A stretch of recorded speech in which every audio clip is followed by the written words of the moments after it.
Hello my dear students and welcome back.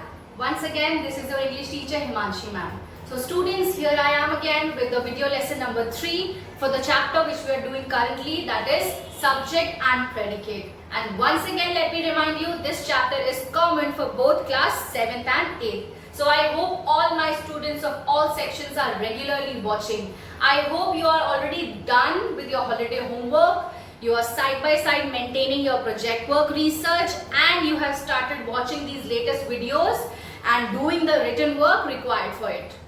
You can discuss if you have any problem in the home assignment with me in the upcoming WebEx class, like I have been mentioning in the previous videos as well.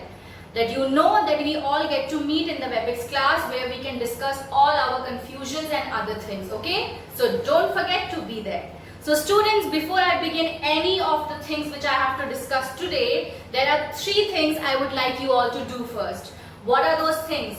First, you have to click on the like button. Come on students, let's not waste any time. Then you have to share this video with your classmates, and then you have to make sure you all are my subscribers. That's right. So students, coming back to our chapter subject and predicate. We have done 2 video lessons. Today is number 3. In the earlier ones, we have discussed the definition, then we have discussed the examples, and then we have discussed compound subject and compound predicate. And according to that, home assignment has been given to individual classes. So student, today I am going to continue and give you some extra information related to that. And I want answer from all of you today in the comment box that whether or not you all have purchased the school books, because it is very important that you watch my video lessons and then go back to your books and read the same chapter so that your understanding becomes even better. So students, in today's comment box, you're going to let me know whether you all are having the books at home or not. And if not, I request you all, please urge your parents to immediately get it for you. And students, I hope you all know that 4th of July is the date by which you all have to submit your holiday homework of all subjects, all those who can. Okay students? And I hope you will maintain a communication with me regularly, just like you all have been doing till now. So students, today's topic, subject and predicate. Keep your eyes on the screen. I'm going to start with the explanation now. Okay? Subject and predicate. I am currently doing this chapter with both class 7th and 8th.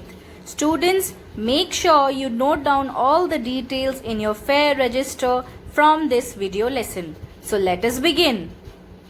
Let us first start with the recap. Yesterday video lesson we have covered compound subject means combining 2 or more subjects together in one complete sentence. Example: not only I but my parents also enjoy reading newspaper. Here, not only but also is used, which is a conjunction, thus making it a compound subject. Next, compound predicate means having 2 or more predicates combined in a complete sentence. Example: I enjoy not only reading but also writing short stories. Here, not only but also is used as a conjunction in predicate. Thus, it is a compound predicate. So, students, in both the examples, I have used the same kind of conjunction, but in the first one, it is for subject, and in second one, it is for the predicate. Now, let us do today's discussion. Today, we are going to discuss 4 different kinds of predicate that are usually used in a complete sentence. Number 1. It can be a single verb without any object. Example: the baby cried. Here the predicate is cried, which is just a verb. Number 2. It can be a phrase with verb plus tense plus object. Example: the baby is crying because of hunger. So is crying is a tense plus verb and object is because of hunger. Number 3. It can be a verb with any modifier. So students, usually modifier means adjective or adverb. Let us look at the example. The baby is crying loudly because of hunger. Now we have added the word loudly in the verb, which is a modifier. So again it is a predicate. Number 4. It can be a verb with direct and indirect object both. As you can see on the screen. Example, the baby cried because of hunger, but no one came. Because of hunger will be your direct object, but no one came will be your indirect object. So students, these are the 4 kinds which I wanted to discuss with all of you. With this, we come to the end of the chapter subject and predicate. In today's home assignment, number 3, all the students of class 7 and 8 having grammar books will complete all the book exercises by own self. Answers will be later discussed in the WebEx class. Well students, with this explanation, I can finally say that we have summed up this whole chapter. Today is the last video lesson for the chapter subject and predicate, common in both class 7th and 8th. So today the explanation and discussion of the chapter is over, but it doesn't mean that our learning is over. You have to continue revising this chapter. You have to continue doing your written work, and you have to continue asking from me if you have any doubts. Okay students, let me tell you again, especially for class 7th, you all know that Jyotsna ma'am and your Himanshi ma'am both combined are teaching you the syllabus of 7th class.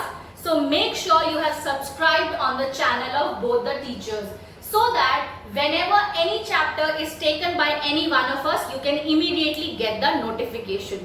Now this chapter subject and predicate was done by me. So now for the next chapter, you have to follow the channel of Jyotsna Chaudhary ma'am, so that you can get the notification and you can start learning the next chapter.